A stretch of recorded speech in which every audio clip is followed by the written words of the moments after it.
Live and live and direct. This is Bro Diallo broadcasting straight out of this sanctuary hypocrisy that is the city of Chicago, state of Chirac, state of Illinois. I'm sorry, the city of Chirac. That was the Mosquito song, Sheun Kuti, Egypt 80. I started us off with the Sheun because the 11th, just a couple of days ago, was Sheun's birthday. Um, Born to us.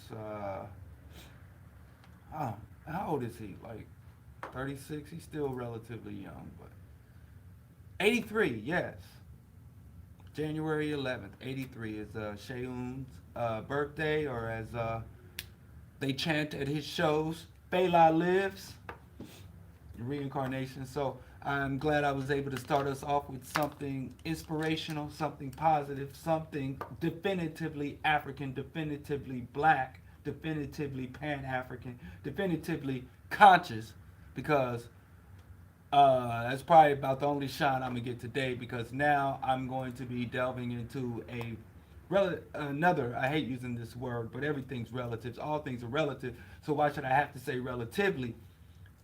But I'm going to say it anyway. Something relatively unpleasant.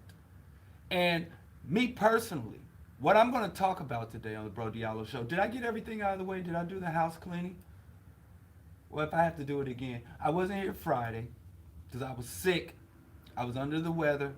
I am still recovering. I don't know if I'm allowed to say I'm in recovery because Um, I don't know. I feel like I'm getting better. Recovery might be too strong of a word, but I feel much better. Even though I don't look much better, I feel much better than I did over the past few days and weekends. I had an important meeting um, that I think was successful. I'm proud of how that went.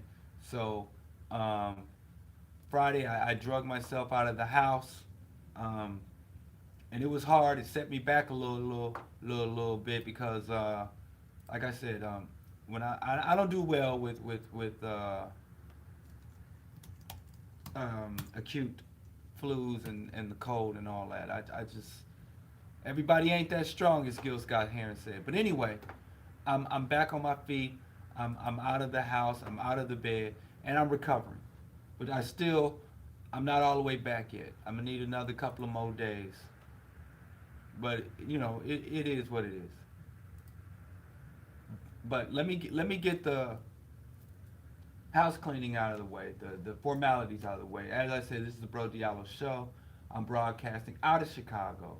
Oh wait, yeah, I forgot to do that part. That part. What is today? Today. Today is the 13th, right? 14th. Wow. Man, I've lost some days, man. Today is January 14th in the year of your Lord 2019. You can listen to Bro Diallo. You are listening to Bro Diallo on AM 1680 or at Q4 Radio or on the TuneIn app or iTunes Radio or at the Diallo Kenyatta YouTube live page. I'm out here. I'm everywhere. I could not do Facebook Live this morning. I don't know if I'm suspended yet again from Facebook Live or what's going on, but I just gave up trying to hook that up this morning. So if you need to see just how bad I'm looking, how real the struggle is, you can go to YouTube. But I advise you to just listen at AM 1680, TuneIn app, iTunes Radio, or at the Q4 site, because I'm like I said, I'm in recovery. The struggle is real out here. Don't start no rumors that I went out and got on that stuff or nothing like that. It's just the flu, a pretty bad one. But anyway, I'm back. Prayers went up.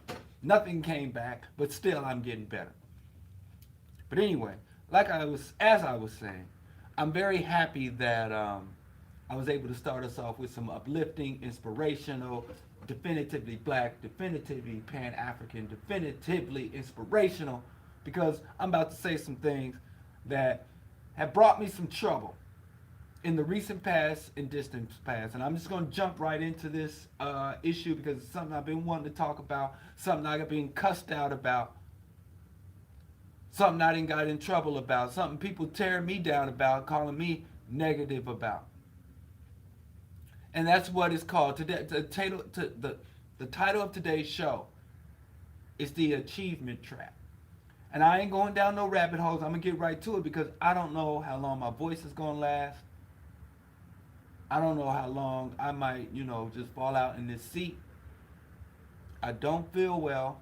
I'm feeling better, and I know y'all sick of me hearing me say that, but I'm trying to put out those positive vibrations. Apparently, scientists have found that humans actually do have auroras. We have energy receptors, meaning we can read and receive one another's auras, vibrational frequencies, chakras, and meridians. All that stuff is real. So my world has been turned. Not only do I have a flu bug, but my world has been turned upside down. It turns out all these hooky, spooky, weirdo spiritualist people were right all along. Who knows? There might be a God out there. I pray that there isn't, because the gods y'all have conceived of are some sadistic, self-centered monsters. Murderous, self-centered, sadistic monsters. Murderous, sexist, sadistic, self-centered monsters. Racist, murderous, sexist, sadistic, self-centered monsters. So who knows?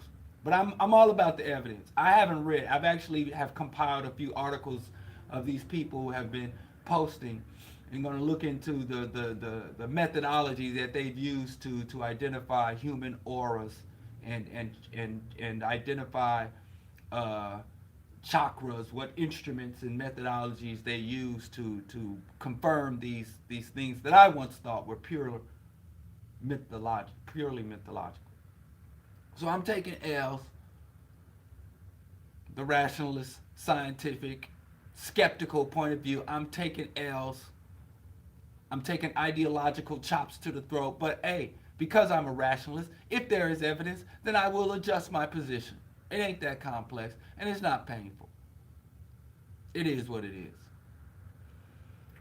But moving on, I ain't got time for all that, because like I said, I don't know how long I'm going to be able to hold myself together. So what I'm going to do, what I have about to go and do, is get right to the topic. And some people are happy about that. Some people are like, why don't you just get to the point? I'm going to have to play that by Sizzler. Every time somebody tells me to get to the point, that's what comes to my mind. Oh, and I'm just seeing there's some white dude on my feed telling me I'm lost. And it's a white dude claiming to have African lineage. Calling me a Klansman or a Nazi. Man, mess. My life is a mess right now. Where's Iyanla Vanzant? Come exploit my life. Excuse me. Not exploit my life. Fix my life, Iyanla Vanzant. I'm sick. I got white people, racists calling me the Nazi. Everything is upside down. It turns that all this energy and vibration, positivity stuff has got some merit to it. Man. Anyway, I said I was going to get straight to the point. Get to the point. So let me get to the point. The achievement trap. I've been got in trouble. See, that's what happens when you don't achieve, when you don't strive to better yourself in America. You say stuff like that. I've been got in trouble from black folks because I have not been promoting, advocating, supporting black achievement. I have actually been disparaging black achievement, mocking black achievement, and at even times discouraging black achievement. And black achievement is all we live for, even to this day. 2019, 2018, I still see black people posting images of black first. Recently, we've had the first black woman who has reached the rank of general in the United States Marine Corps. We've had the first black woman nuclear physicist. We have our first black township with the all black female judiciary. Ain't brothers, ain't. Let me think of some recent black firsts for brothers. I mean, shoot, first black president in my lifetime. Glory, glory. We had our first black joint chiefs of staff in my lifetime. Black man, Colin Powell. First black secretaries of state. We still got black people celebrating black first, but it ain't just the black first. Every year, and it's coming up in a couple of months. This is the time of year. I have a son who's a junior in high school. So this is the time of year where the children start getting ready for graduation, the seniors, the juniors start going to college visits, start scoping out, start reviewing the high school transcript, taking the ACTs, SATs, and all that mess, and they start finding out where they're going to go to college, where they're going to go to complete their indoctrination. And they start posting online. There's a black kid with a 5.0 GPA. I didn't know such a thing even existed. I graduated with a 1 point something and change GPA from high school, a Catholic high school. They done tried to bring me down like Bobby did Whitney.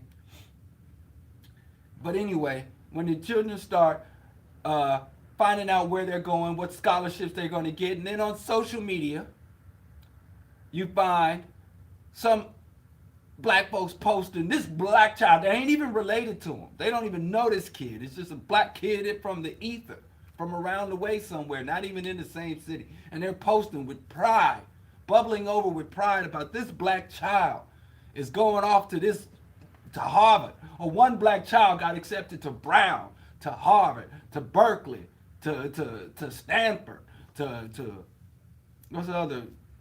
Hell, I'll throw in Howard University. Is Howard still up? Has Howard still got the lights on? Does Howard put they water bill in their niece's name? What's going on with Howard? Y'all give me an update, because I've been excluded from the black bourgeoisie, so I have to, look from the outside. I got kicked out the house. I'm back in the field with the rest of y'all, even though I worked hard and got me a formal education. So what's going on at Howard amongst the black bourgeoisie? But I digress. And they send these praises. They send these accolades out to these strange children because they're going off to the higher heights. And then we have these movements in the black community about STEM. Black children must study STEM. And all these schools and all these boutique schools and all these schools funded by rappers and ball-chasing athletes. These little boutique schools where the children get free computers and free bike helmets. And black people are like, yes, glory. With these trickle-down economics. They made it and they reaching back, giving something back. And all this just black progress, all this black achievement, all these black people making it happen, capping, that don't even speak to. That's just the up and comers. That's just us strivers. The first black, working class, trying to get something. That don't even account for the black people that have already made it. The black billionaires. Millionaires and billionaires, as we had to hear Bernie say for several months. Millionaires and billionaires. Black millionaires and billionaires. The J&B, the money team, Money Mayweather, media moguls, corporate heads of state, investor class, venture capitalist. And that's just here in the States. If you go over to our mother continent, our home, Mother Africa, then you got Africans that can buy and sell Oprah 5-10 times over. Real money. Nigerian oil oligarchs, tech giants, Black people just doing it big, doing good, achieving. Black achievement. And we who are not there, we can look up to J.M.B. We can look up to Tyler Perry. We can look up to moguls, Bob Johnson. We can look up to black academics, black PhDs. We can look up to Barack Hussein Obama and Michelle Obama. If we ain't there, we know that there's a there that we can get to keep hope alive, to pursue the dream. And here come me, a hater, a perpetrator, faker, a hotel. What y'all call me? Ashy. And I'm saying, man, that's a trap. It's a trap, and not the good kind of trap, not the gangster kind of trap, not the street kind of trap, but the trap, regular trap, like the cage, like a bear trap. It's got a little piece of meat in there, and the animal goes, sticks his snout in that trap and gets his snout clamped off. Or he doesn't, he's a weary animal, so he doesn't stick his snout in the trap. He just puts his paw in the trap and get his paw caught. And then he has to stand there and wait for the hunter to come skin him alive, or he has to chew his own damn paw to escape. No good out. I say it's an achievement trap. For years we talked about the achievement gap, the technology gap, the housing gap, the savings gap, the wealth gap. We've been hearing about these gaps between blacks and whites as if they should be our freaking standard. But I digress. For years, all my life, I've been hearing about these gaps. And the overall, all those gaps between black and white, we call that the achievement gap that encompasses all of that. White people own more houses. White people blah, blah, blah. White people watch less TV. Bloody, bloody, blue, blah, blah. Sorry. If I start speaking gibberish, just bear with me. Like I said, I have the flu, damn it. Still have a low-grade fever. It ain't all good over here. But I still stand by everything I say, even if it could be attributed to the feverish rant. I stand by it. I said it. Unless there's evidence to counter what I'm saying, then I don't stand by it. I will make the necessary adjustments. But I continue to digress deeper. I regress. All my life I've been hearing about the achievement. And then what's the other black, talk about affirmation, black mantra. You gotta be half as good to get twice as far, get in the car. Listen, black people. I came up. I lived the black life. I'm just like you. Ubuntu, I am, therefore we are, therefore I am. So I understand it. I know what it's like to want things, to have things, to want to have things. I know what it's like to have deficits, severe deficits, material deficits, and I know what it's like to have adequacy. I don't know what abundance is like. I don't know private yacht, private jet. No, I don't know that. I've only seen that from a distance. But I've heard about it. And I know people that know that. I've talked to them. I've even interviewed them at length. So all aspects of black existence, from the doldrums to the dregs.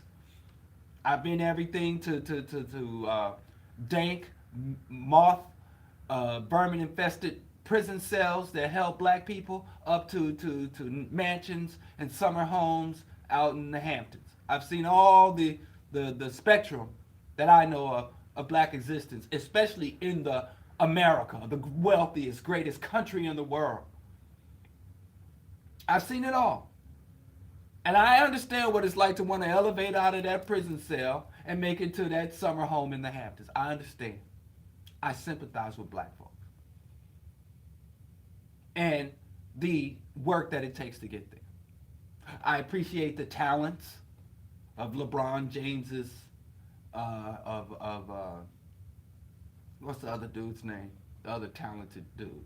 R. Kelly. I don't know. Some people with talent. The business acumen of an Oprah, the tenacity of an Obama. I appreciate, I understand all of that, but I still say it's all, I wish I could cuss, it's all for naught.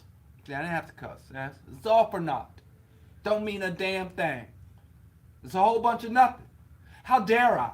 All these black people making all these wonderful achievements, demonstrating to the world that we could be great. Black is beautiful. Black blah, blah, blah, blah. And then you got millions of black girls inspired to be Oprahs, which is my nightmare scenario.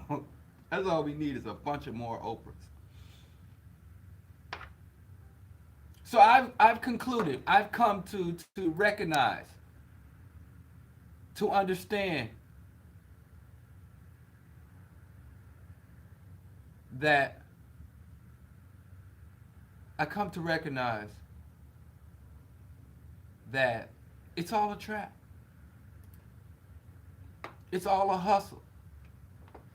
And one thing black folks, at least in my day, didn't like is being hustled, getting played. There were all kind of songs about don't play me over, don't play me out, don't try to get over on us. And I guess I'll say why. Because when I had said that one of the most insidious traps that our oppressors ever set for us was this achievement trap. It's one of the most inescapable traps. One that we have struggled with, even though even when we overcome all the other traps that white folks have set for us since they released the chains, since they took off the shackles, since they legislated our very humanity in the 13th, 14th, and 15th Amendment. They gave us citizenship that outlawed our bondage unless we're convicted of a crime. That made our citizenship retroactive and gave our citizenship to all of our children in perpetuity. It is the greatest trap that we don't recognize. And remember, this ain't the only trap. There was the trap of European beauty standards. That is still a trap that many of our people are in. But generally, when you find an educated, traveled, affluent, well-read, or semi-well-read, semi-literate black person, I'm finding more and more black people as I just travel the streets of my community, of my hood. I'm finding more and more black people have escaped the European standard of beauty trap. You know, I've even found that there are the sales of skin bleachers.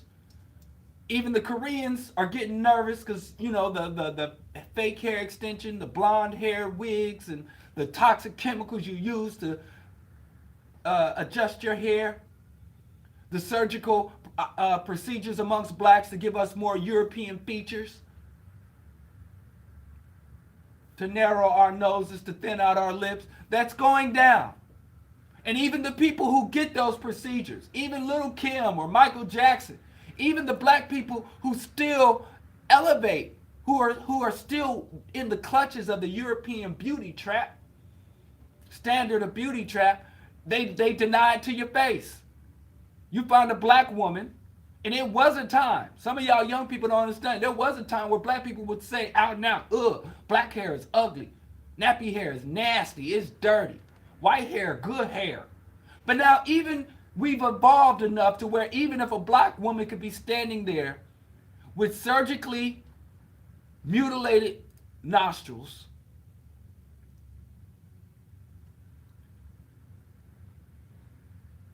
a black people could be standing there with a black person with blonde hair,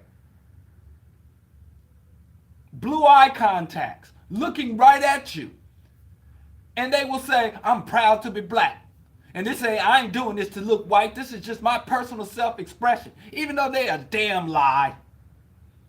Kanye will sit there and tell us he's moving to Chicago, South Side, Kanye with his blue eye contacts on, with his Confederate flag, with his MAGA hat, and say, I love black. So that is a progress. Not much progress, but you got to call it when you see it. So even the European beauty standard trap, black people have, if we haven't escaped from it, many black people have completely escaped from it. Y'all talk about how beautiful Lupita is. Y'all all Wakanda forever. And I can dig it, baby. But even the black people who are still within the clutches of the trap, who haven't gnawed off their arm to get loose from that trap, they recognize the trap, at least the trap went. And even if you can't escape a trap, recognizing the trap is the first step to avoiding the trap, or at least securing future generations from falling into the trap if you recognize and acknowledge the trap. It's a European beauty standard trap. And all the other stuff. There's another trap, the deny of history trap. Remember, they said Africans sat in darkness until Europeans came to awaken us, to liberate us. And many black people said, thank God for slavery. Because if it wasn't for slavery, we'd live in that dark continent, that backwards continent, that impoverished continent of Africa. And we would have never known the light and love and warmth and salvation of Jesus Christ. Thank God these people came, and God anointed, God put on the hearts of these people, Allah, if you will, the same damn history. You can plug in whatever alien God, but you know, Allah came and awakened Africa, North Africa, from Egypt to Senegal, and every player in between, colonized, raping, and enslaving, but giving us the prophet's message. Or Christians that would straight up say, I'd rather have Jesus in America than Satan and devil in Africa. But most black people, even black people who still bow to these enslaver gods, who still worship these colonial gods, will tell you, no, I don't appreciate what they did. They try to deny it. They try to do psychological mental gymnastics and historical manipulation. But even the biggest black Christian, the biggest black Muslim will look you in the eye and tell you straight up, Africa is the home of humanity. Africa is the home of civilization. So that whole Africa waited in darkness, that historical distortion trap, that whole, when they told me when I was in school, they called, when white people went around the world colonizing and murdering and raping, they said that was the age of exploration. They taught me that Europeans were a curious people. They didn't tell me that Europeans were a brutish, savage, ecocidal, starving people that had destroyed their own ecosystem and had exploited each other almost on the brink of extinction. And they left Europe not out of curiosity, not because of the age of enlightenment and curiosity, but they left Europe because they needed something to eat. They left Europe full of diseases, malnourished, sick, and violent, vicious predators, cornered dogs, and they reached Africa's shore damn near starving. They reached the shores of the New World damn near starving. And the righteous civilized Africans and the righteous civilized Native Americans and the righteous civilized Aboriginal people did what we do as a people and help the stranger, feed the stranger, educate the stranger, bathe the stranger, give shelter and comfort to the stranger, didn't build border walls.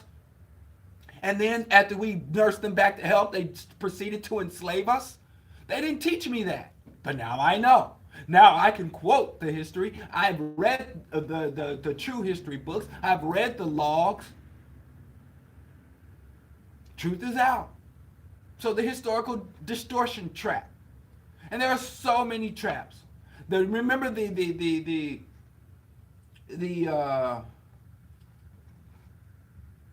economic trap. In the economic trap, it is indirectly or directly related to the achievement trap, but the achievement trap is much more insidious. The economic trap, you used to hear that white people have everything they have because they work hard, they save their money, they work together, white folks are unified, and black people don't stick together. And we lazy. All we do is dance and listen to moo, moo, moo, moo. Well, white folks are like the little chipmunks. They saving up their little nuggets in their pouches until a rainy day. And that's why they have all the houses, all the money, all the jobs, all the opportunity. It's because they're so hardworking and moral, and we're so immoral and lazy. But now we know. If Trump don't drive that home for you, nothing will. White folks, what they didn't steal, they scammed. What they didn't scam, they stole. Now we all know about the redlining. We all know about the New Deal compensation, everything from the GI Bill to the WPA, all of these government handouts. Remember, black people were on welfare. Now we know that white people have always outnumbered us on welfare benefits, especially when you include in corporate welfare, when you include in international welfare. Remember, we all thought Africa was such a needy place, and Haiti was such a needy place, and Jamaica, everybody, all these black countries sitting here begging America for help. Now we learned that Israel gets more welfare and handouts from the small country of Israel gets more handouts from America than the whole continent of Africa. And then we learn that suppose that these places that get handouts like Nigeria actually send more wealth abroad, send more wealth to the EU and more wealth to the US than they get back in foreign aid.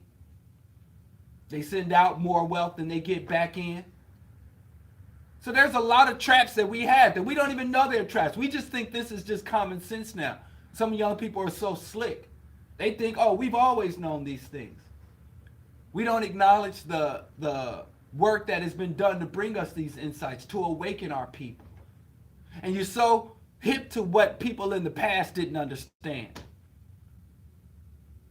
You know, y'all got all these slick terms like 4C, melanated, all this slick, cool talk. And you look back on black people who were bleaching skin, wearing blonde wigs and contacts and trying to, you know, believe in not knowing their history. And stuff that's common knowledge now that was a great revelation just 20, 30, 40 years ago. But then, because you're so hip to what was known now, you don't see what you don't know. You don't know what you don't know now. If we continue this work and this struggle, hopefully, prayerfully, that down the line, the things that we are backwards in and ignorant of, such as eating meat, our descendants will be like, it was common sense. We were so backwards back then. So even though we recognize and see all these traps throughout society, and there are dozens of them that I don't have time to get into. My voice is giving out on me. My vision is blurry. Don't worry. The achievement trap is one that we not only have not escaped, it's not one that we often don't see, and even when we see it, we still run to it.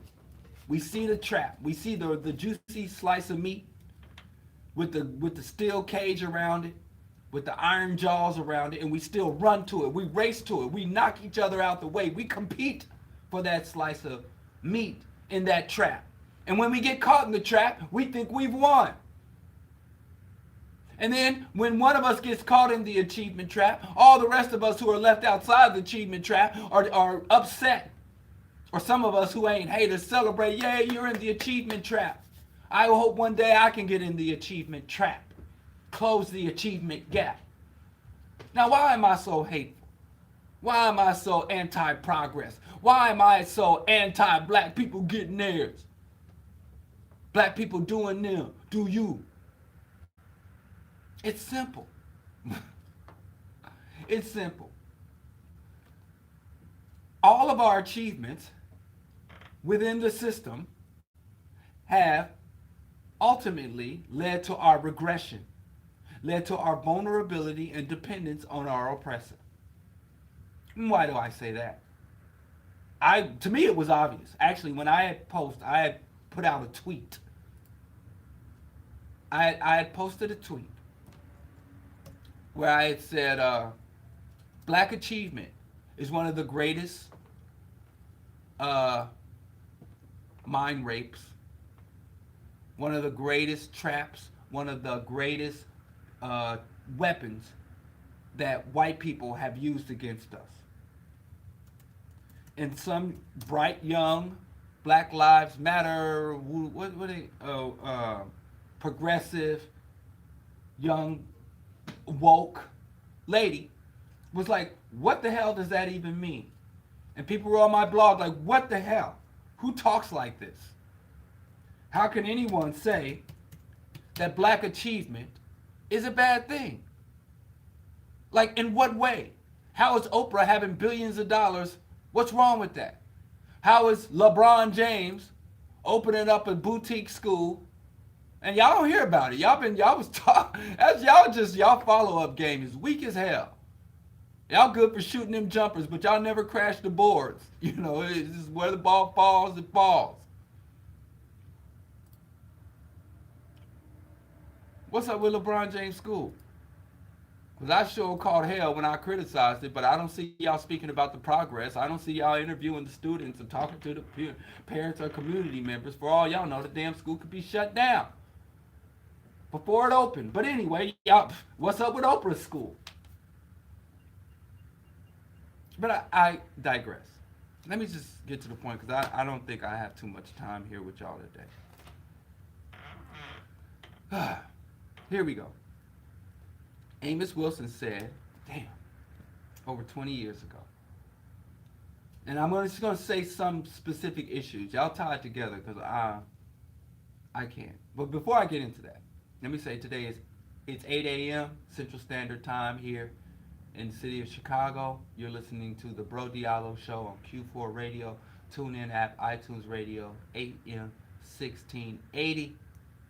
You can find me here live on the air, a Bro Diallo Show, every Monday, 7 a.m. to 9 a.m. Central Standard Time, Wednesday, 7 a.m., and Friday, 7 a.m. Monday, Wednesday, Friday, you find the Bro Diallo Show live.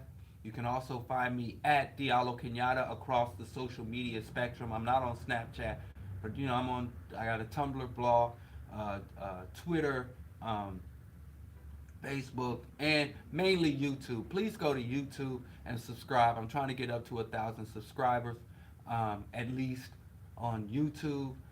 Also, you can support the Bro Diallo Show and the other efforts that I do at Patreon/Diallo Kenyatta. And there are certain rewards for all the people who have contributed. And this new year, I am working diligently. I'm going to have something out for y'all before the end of the month to show my gratitude and for your ongoing support. And is that everything with that? Yeah. Let us proceed. The achievement trap. As I was saying, Professor Amos Wilson told us, coming up on 3 decades ago, that black people, elevation and integration into this black people's individual elevation and integration into the systems and institutions of global white domination is inversely proportional to our collective elevation. Let that sink in. What Amos Wilson basically said in that statement, and he backed it up, and this is a paraphrase. He said that the more black doctors we have educated and graduated in the United States, we have more black doctors, and then we turn around and find that we have higher rates of chronic disease, more rates of medical discrimination, or what's been come to be called medical apartheid. Get that book, Medical Apartheid. We have more unsanctioned, unscrupulous experimentation of black people. We have more medical neglect of black people, so on and so forth. We have increasing infant mortality rates, maternal mortality rates. Black people are dying of curable diseases. Black people are getting less access to adequate preventative care. Black people are less likely to receive organ transplants, stay on the list longer than whites. Black people are having our lifespan is becoming foreshortened in relationship to white people. Even for black women, mainly our very stature, as the rest of humanity grows in stature, physical stature, black women tend to be shrinking because of their many health challenges, not even to deal with the psychological and emotional reality of being a black person in a racist white society. And our medical, psychological professionals are not helping with that. Black people are over-medicated for things we don't need, psychotropic drugs, drugging our children, Ritalin, Paxil, Zoloft, and there are black pharma professionals, black psychological professionals drugging our youth to death. And then when we do develop some true actual disease pathological process, we get under-medicated for pain medicine, we get under-medicated for treatment of actual diseases, and over-medicated for invented diseases. Yet every year I gotta see all y'all black folks posting pictures of these black buff doctors, these muscle-bound black doctors with contoured makeup on and plucked eyebrows and I'm talking about the male doctors, and all muscles rippling out of their things, and black people busting over with pride. Look at these sexy black doctors. And I'm look at these ugly ass black health statistics. Who gives a damn how sexy the black doctors are, or how many of black doctors there are, if it doesn't translate into positive outcomes, positive health stats for the black community? But it don't stop there. Talking about inversely, the more we achieve individually, the less we gain collectively. What's up with that? Let's look at the financial sector. We got more black MBAs now than any time in history. More black financial professionals than any time in history. More black capitalists, investors, venture capitalists, vulture capitalists like Jay-Z is. More black individuals with more black accumulated monetary wealth of fiat currency than any other time. But yet, black people, the black masses, have fewer businesses. We have less pool of investment capital, meaning that the black billionaires are going to invest in Israeli firms. They're going to invest in Asian firms. They're going to invest everywhere but the black community or even the continent of Africa. And even when they go to invest in Africa, it's not investing in Africa. Most of them invest in extractive industries that extract wealth out of Africa, not build wealth up in Africa. But then we get a picture of 50 Cent and Jay-Z going to dig a well in some rural African village, and we think, oh, they're helping Africa too. And they come in and dig a well, and then they walk out with millions of dollars, if not hundreds of millions of dollars, in Africa's assets to put in foreign accounts, mainly Swiss bank offshore white accounts, white pockets, and convert it to white currency. So the more black financial expertise we develop, the fewer black financial progress and financial stability that the black masses get. But it don't stop in the medical and the financial sector. You go on over to the judicial sector. We got more black cops, more black lawyers, more black judges, more black prosecutors, more black politicians and legislators in the federal and state governments than we ever had since Reconstruction. But yet, black people getting locked up for longer than any other time in history. They find that black judges are bringing down the gavel on our necks just as hard as the white judges do. They find that the black cops are trigger happy when they see unarmed black children, just like the white cops are trigger happy. They find that the black CEOs are just as down to torture, mutilate, maim, molest, rape, and dehumanize black inmates as the white CEOs are. So we got all these black professionals, all these black people with letters before and after their name. All these black individuals. Shall we go to the sciences? Shall we go to the media industry? We got more black people in media back then. All we had was Barry Gordy.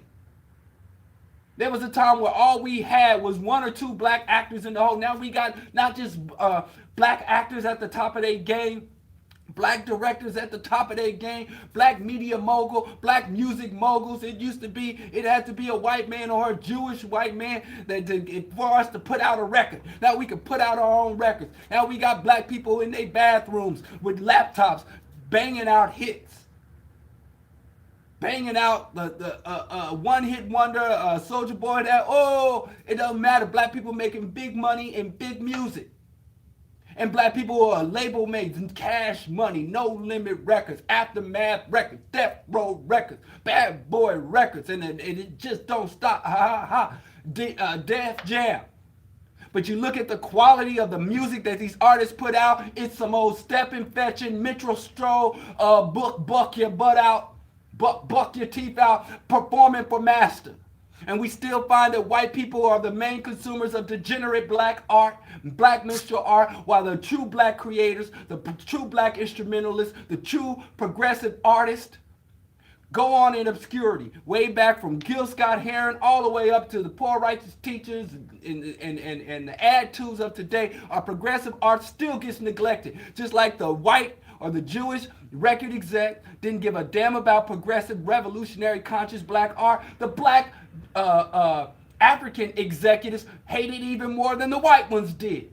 They suppressed revolutionary art, revolutionary cultures more than the white people did. With all these labels, and we still getting degrading, dehumanizing images of black women, Madea, Shanae, Big Mama's house, Norbit. We're getting the same products, the same dehumanizing, degrading, anti-African propaganda, as Dale Jones called it, as we always got. So for all this achievement, who gives a damn if it comes? Now, let me just go to the military.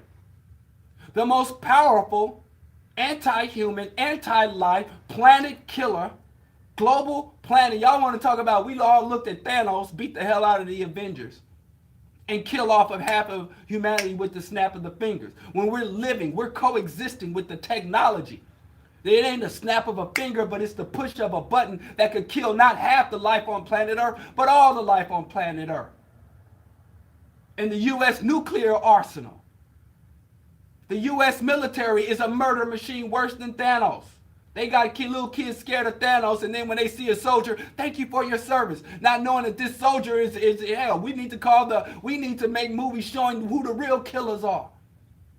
If the Avengers were really about justice and Earth's mightiest heroes, they'd be fighting the U.S. military that are destroying ecosystems. To hell with the people they drone bomb, because y'all don't care. They're poor.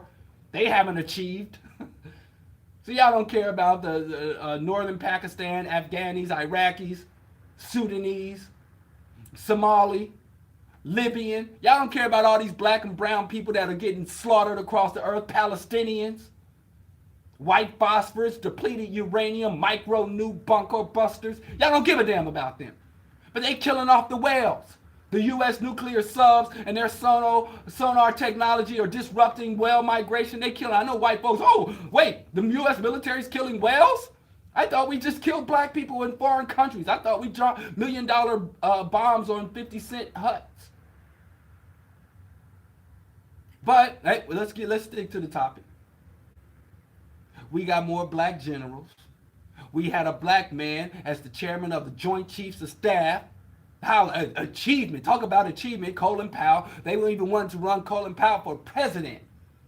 He was one of the most beloved, respected, trusted black men in America, and not just by black folks, but white folks loved him some Colin Powell.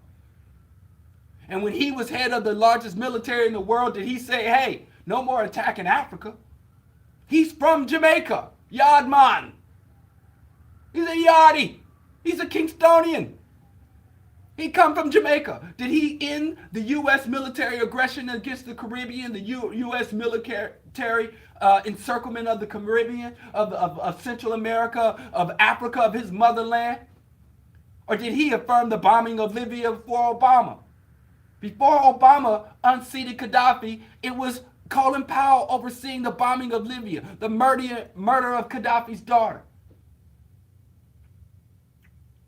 If it was no Colin Powell, there would have never been an AFRICOM or CENTCOM. Colin Powell, the international war criminal. So, and that's the top. So you trickle on down to the rank and file, to the GIs, general infantry, and they go overseas. Now, there wasn't always the case. There was a time in the Philippine War, back in the early 1900s, when black folks were recruited, and they didn't even want to give black folks guns. They made black people peel potatoes and clean the weapons and load the munitions. We had to do grunt work when we enlisted in the military because black people didn't have the coordination to shoot right, and we didn't have the bravery to fight in the face of war. That's what they would teach us about ourselves. But we got out of that trap. But they took black folks over to the Philippines to fight, to kill the Filipinos for U.S. imperialism. And go look up this man, David Fagan. There were literally hundreds of black soldiers that went overseas and said, listen, they got me over here killing black folks, black Filipinos, People whose skin is as dark as mine. They got me in on the shores of Tripoli. They got me in Cuba killing off black folks. And black people started defecting, even in Vietnam. Black people took the grenades and used to frag their lieutenants. They'd be like, go take that hill. It's like, well, we can go up that hill and kill 1,000 Vietnamese, or we could just kill our captain and say he got clipped by the enemy and not have to kill anybody else. So kill 1,000 or kill one. That's what ended the Vietnam War. There's a wonderful book on it. You ain't got to take my word for nothing I'm saying here. Called Bloods.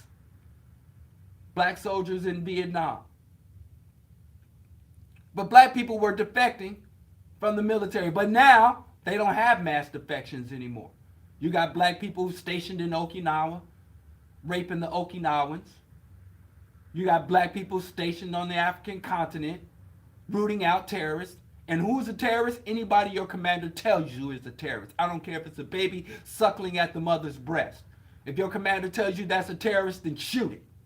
And that's exactly what they do. And then we don't understand why they come back here and commit suicide or start smoking meth and snorting coke, because they can't come to terms with the atrocities they committed. But they can't stand up and say, hey, I'm going to expose this. They like to come back and play the hero. Y'all black people, I can't believe how many black people I had to bump heads with on Veterans Day, because I was putting out some reality and truth about who veterans are and what the U.S. military is. But I digress. All this black achievement. And what is the point of black achievement? We used to think, we used to assert that black individual achievement was a stepping stone for black collective achievement. And that's why even black people who don't know you will praise you. That's why when I was a young black man, and my wife and I, we had our first child, and we walk up and down the streets of New York, and other black people who never seen us before be like, good, a black family. And they give us praise and encouragement. That's why when my wife graduated and she got her doctorate, and her older sister wanted to take her out to dinner, black people that didn't even know her saw her wearing her regalia and was like, right on, black woman, you go, black sister, you go, sister, you go, girl. And black people applauding. Black person, they don't know my wife. They never seen her before, but they see what she's done. They see the symbols of her accomplishment and her hard work. And so they say, you go. So a young brother coming through the community, see him working hard, see a young black entrepreneur. They showed that young boy last year online, cutting grass, getting his little cousins, got his little grass cutting business. And black people are like, yeah, because black people have long had this sense that if one of us get a little something, then the rest of us gonna get a little something. Because that's how we had to do. We had no options. Because the political system discriminated against us. The economic system discriminated against us. The educational system discriminated against us. The average white redneck individual that had no teeth, no property, no nothing. All he had was this dingy, white, unwashed white skin, knew he was better than us and could treat us up in a subhuman manner with no consequences.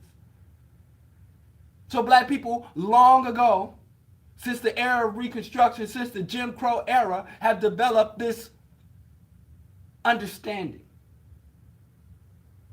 Even now, every black community I go to, just last year, I was in Detroit, I was in St. Louis, I was in Oakland, California, I was in New York City, I was in these black metropolis, I was in Kansas City, of course.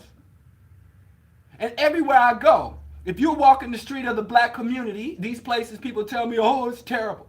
And you see another black person and you nod at that black person, you greet that black person, they gonna greet you back. We all cousins. And even if you read old novels of the past, Invisible Man, you watch the media, one of the main complaints black people had against white people had against blacks in the 40s and 50s and 30s is blacks all stick together. If one tell a lie, they all gonna repeat that lie. You can't trust the blacks because they stick together. We used to be criticized for being too unified. If one of them takes a position, they're all going to take that position. We used to move like a horde, like a swarm. And they hated that about us. But they fixed it, didn't they? They fixed it good. And now it's all about individuality. Get mine, do you, player. See how many F's I give. I give no F's. That was done by design. We didn't even see that. Like I said, the trap. Part of breaking that unity was the achievement trap.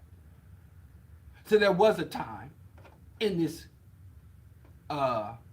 country where black people in the post-slavery era, the post-emancipation era, where you might have a community of 2,000 black people and maybe a dozen of them could read.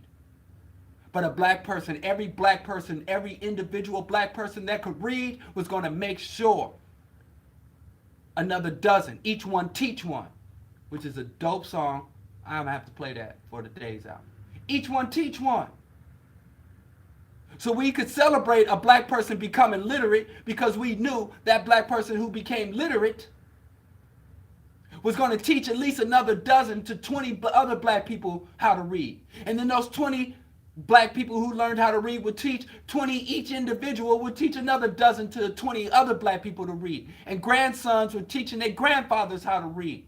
And granddaughters were teaching their great-grandmas how to read. So we could celebrate that achievement of literacy because the literacy was going to spread through the community like a spore. You were happy when a black person went off to vocational school. There was a time where black people, it made a lot of sense if you saw a black man go off to the vocational school. Because when he graduated vocational school, he going to come work on your house, he going to work on her house, he going to build you a house. And even if you ain't got money, you cook him a bucket of chitlins, you fry him up a few chickens, you bring him a couple of buckets of milk from your cow, and it was the internal barter system. Didn't nobody have nothing.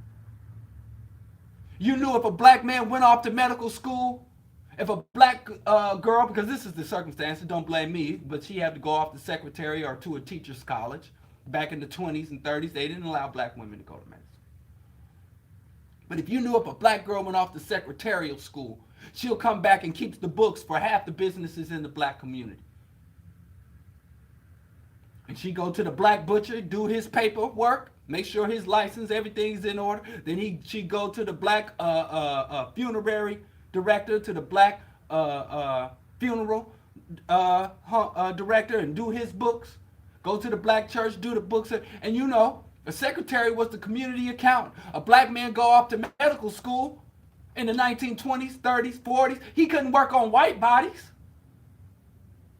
So even all he could work on is black folks. And then he had to come and still pay homage to the herbalist because he couldn't get the good white medicine. He couldn't get access to the good. So he still had to have some communal, tribal-based type medicine going on. But you knew he'd come back to the hood. And, you know, in the hood, because you couldn't live nowhere else, the doctor might have a nicer car. The teacher might not have a nicer house. The minister's son might have a nice house and a nice car, but it was all in.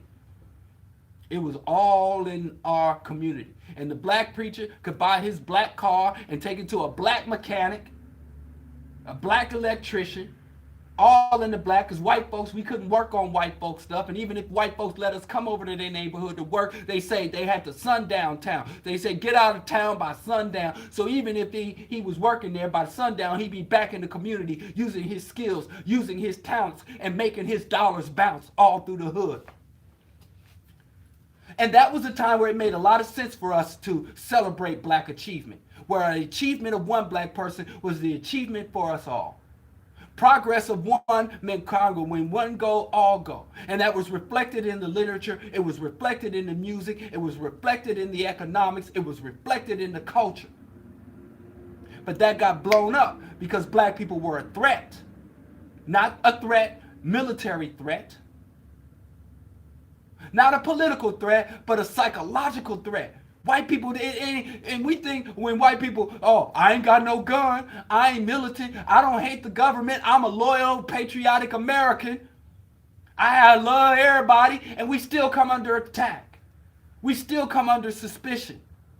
Because it's a psychological thing. It's an ego mechanism. They can't see us do good. They get mad when they see, that's why you see it, they calling the police on us just trying to survive, just living. barbecuing and selling lemonade in front of our own doorsteps. Die, nigga. They want us dead for that. I mean, go read the Iceman's Inheritance. Go read the ISIS papers. Go read Urugu.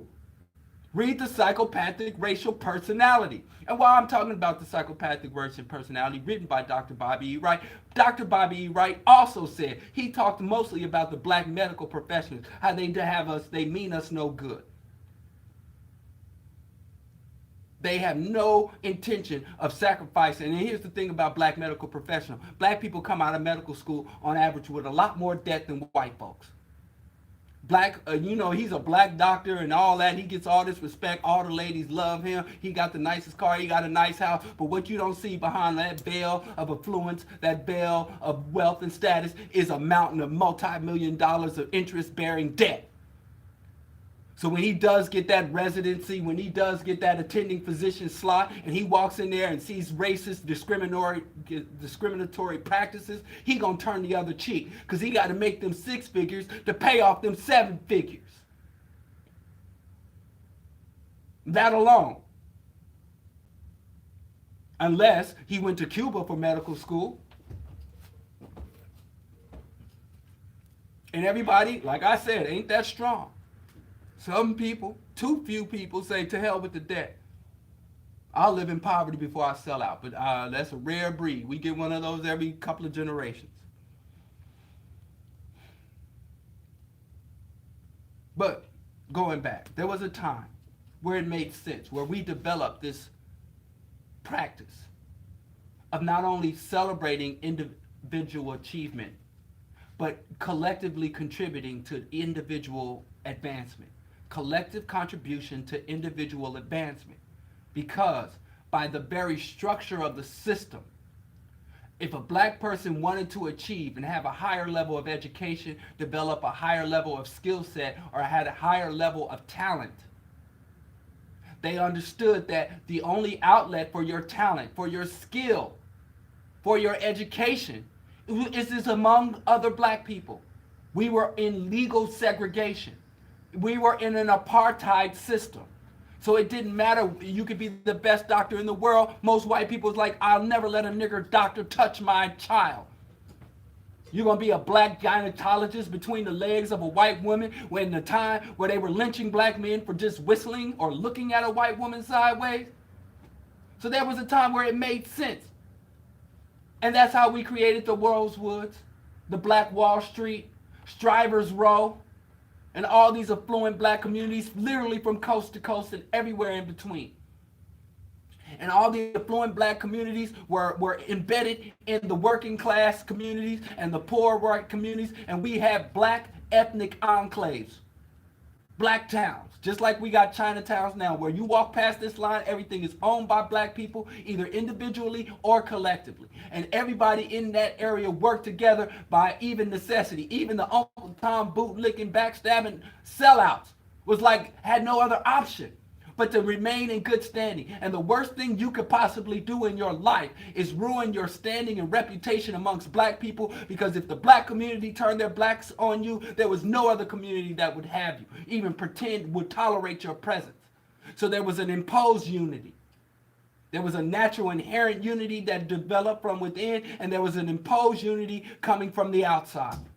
And black people took full advantage of it. Even if a black man went off to war, he'd come back and teach you how to aim, hunt, how to use a rifle so you can hunt some squirrels, rabbits, and even deer to put some food on the table.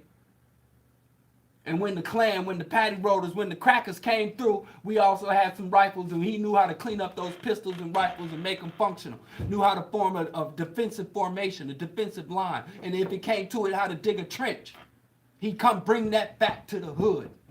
And when it wasn't called neighborhoods, hoods were called neighborhoods, communities, slums, even whatever they want to call it. We knew it.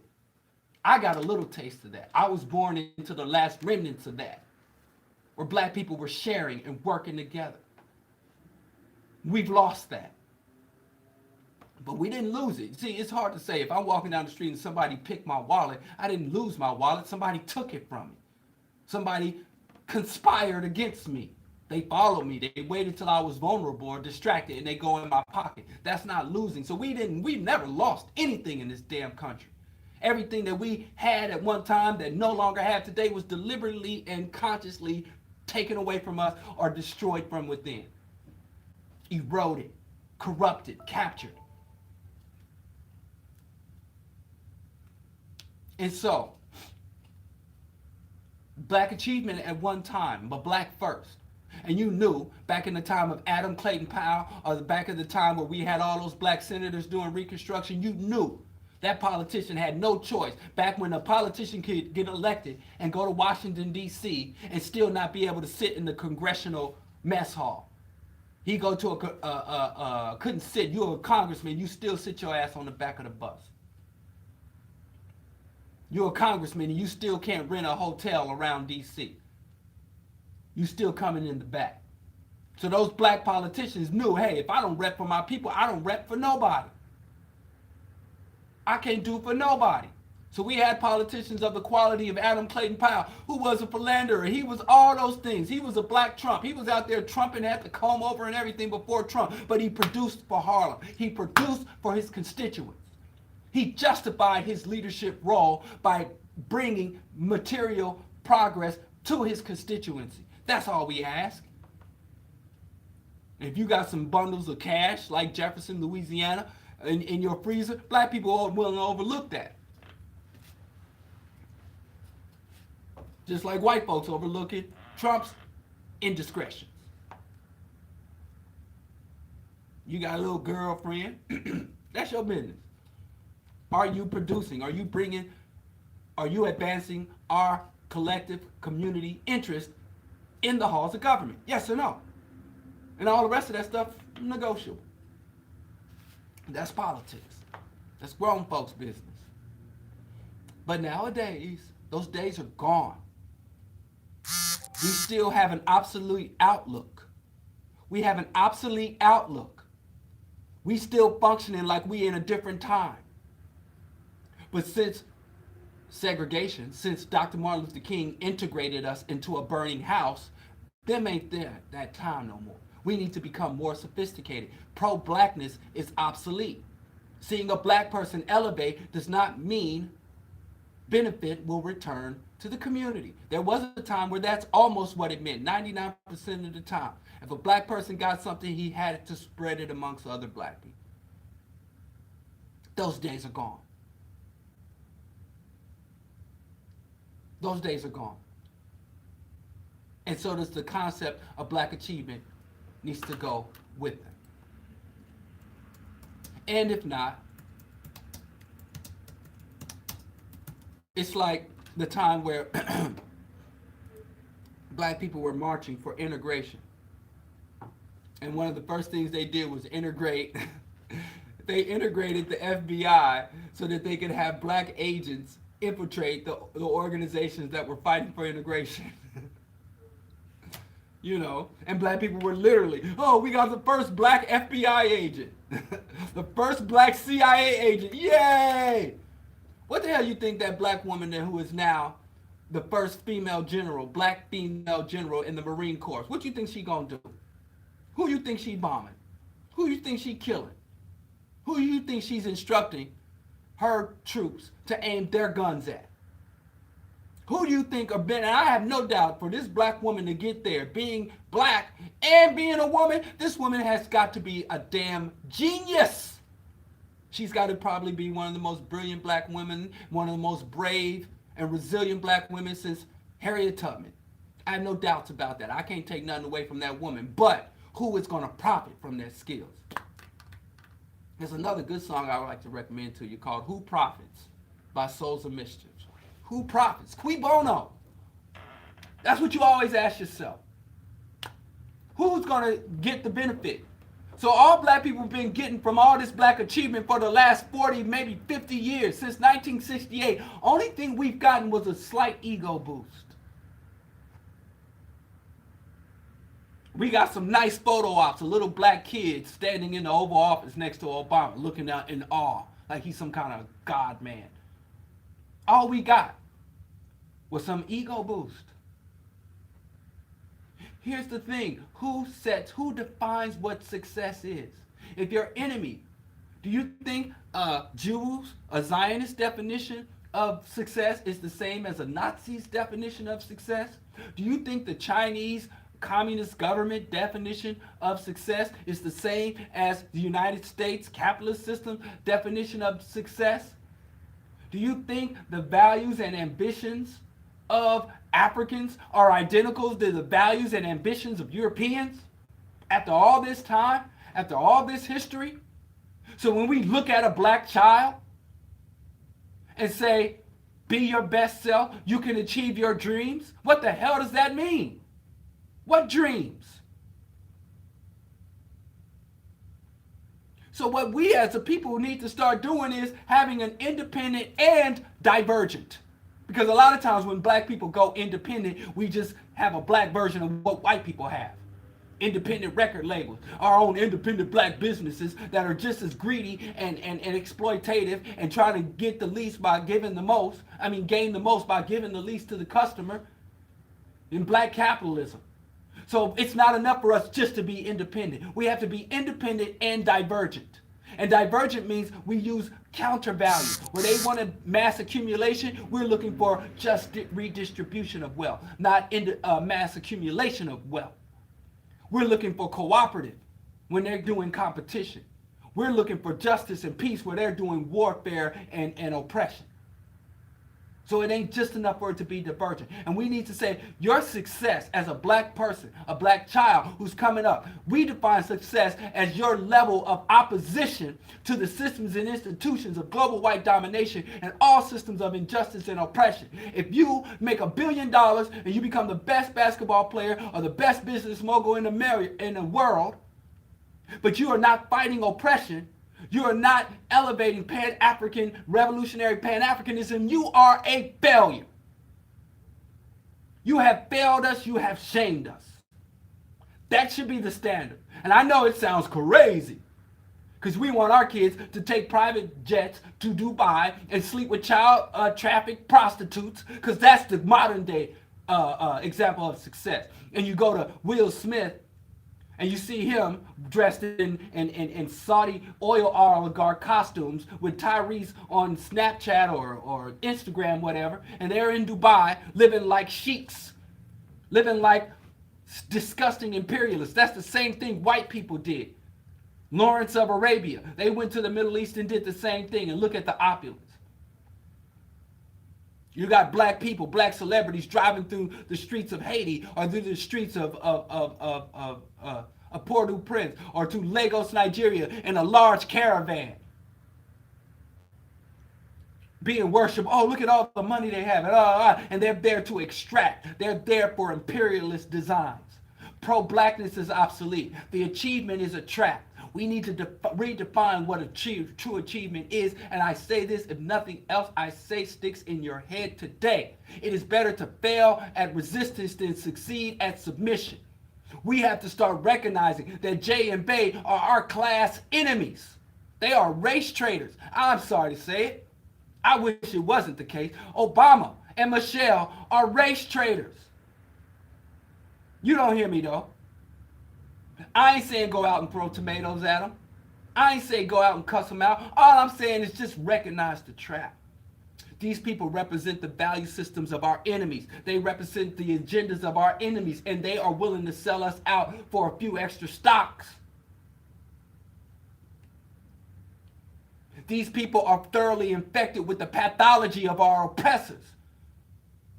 The pathology of materialism and accumulation and individualism, of anti-blackism. And the best they can do is try to get more black people into their position. They want to reproduce themselves. Go read E. Franklin Frazier's Black Bourgeoisie. Don't say nothing to me about none of this. I'm talking about black achievement if you haven't read E. Franklin Frazier's Black Bourgeoisie. And while you're at it, go read Neely Fuller's The Code. Do you know that at the height, and let me tell you something, all these black billionaires, all these black CEOs, all these black professional athletes, all these black moguls make us no more secure. Guess who had all the money? Guess who had all the clout and all the status in Nazi Germany before Hitler came to power? You go to Krakow in Poland. You go, there's a movie. If you don't want to read the text, there's a movie called Schindler's List. And it shows the Jews being marched to the cattle cars. And while they're being marched to the cattle cars by the Nazis, the Jews are wearing fur coats. They look like Floyd Mayweather, Money Mayweather, rings and coats and the finest silvers. And they announced in Krakow, all the Jews need to come out into the streets now. And they had all these Jews burying their gold bricks. They were sewing in diamonds and pearls into the lining of their coats. And they marched down the street. And all these poor white Polish people, all the Poles, were standing on the street spitting at them. All their homies, all their friends, their neighbors. So when these white people get to a point where they're stressed enough, and like I said, go back and listen to my show, Self-Inflicted. All these self-inflicted white wounds. This money, Oprah's money, will not save her, let alone save us. We need a revolutionary consciousness, revolutionary value system, revolutionary culture, and revolutionary agenda that we are executing. These people are as genocidal and colonial, imperialist, enslaving as they were back then. Today, there has been no change. There's only change in the methodology and the rhetoric. The fundamental agenda of Christopher Columbus is the same agenda of Obama and Trump and the next president. We have to be intelligent. We are very talented. We are very skillful. And everything we've ever wanted from this country, we got. We just keep wanting and asking and working towards the wrong damn thing. So yes, it pains me to see yet another generation of brilliant black geniuses go to multinational corporations and go to Ivy League schools and do all this wonderful achievement. Another generation of magnificent, forward-thinking, progressive black artists, black engineers, black medical professionals have all of their skills and talents and their very value systems and their very worldview and social theories constructed to build up another person's society. And it ain't even a society that is still, after 400 years, trying to figure out how to treat us with basic human dignity. So yeah, I ain't for black achievement as it stands today. I'm for black resistance, I'm for black revolution, I'm for black liberation. But none of that is tied into black achievement at this point. Because the very definition of black achievement is essentially elevating within our oppressive system and gaining all the spoils of our oppressive system. So that's when you get a Beyonce and she wants her own line of clothing, she's going to go open up a sweatshop in Bangladesh right next to Ralph Lauren's. That's achievement. That's what you want your child to be, a sweatshop owner. We understand, we love the rags to riches story. We love to see a black person get money, but we don't pay attention to what it takes to sustain wealth. We know you get a hit record, you got a wicked jump shot, you sign that contract, instant wealth. But what you got to do to sustain that wealth, you got to invest in the very genocidal, omnicidal system. And if you're one of those self-hating black people that you don't care what happens to the rest of us, you just want yours, think of this. The life-sustaining capacity of the earth is being destroyed by this system. So you can have a wonderful mansion, the flyest car, and you can't breathe the damn air, you can't eat the damn food, you can't drink the damn water that comes into that mansion through the pipes. You got to fight. Every rational person, use all your talent to fight, to organize, to remake the world according to an African worldview, an African vision. Work to build Pan-Africanism, and you can start today. But anyway, I want to play Each One Teach One. I made it this far. So yeah, that's the achievement chat.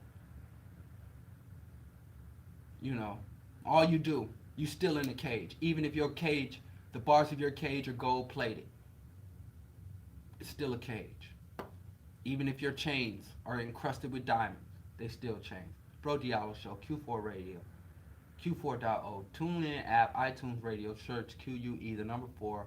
If you're in the city of Chicago, you can also find us broadcasting over the AM 1680. Don't forget Patreon/Diallo Kenyatta, DialloKenyatta.com, live and direct. This is poor righteous teachers. Each one teach one.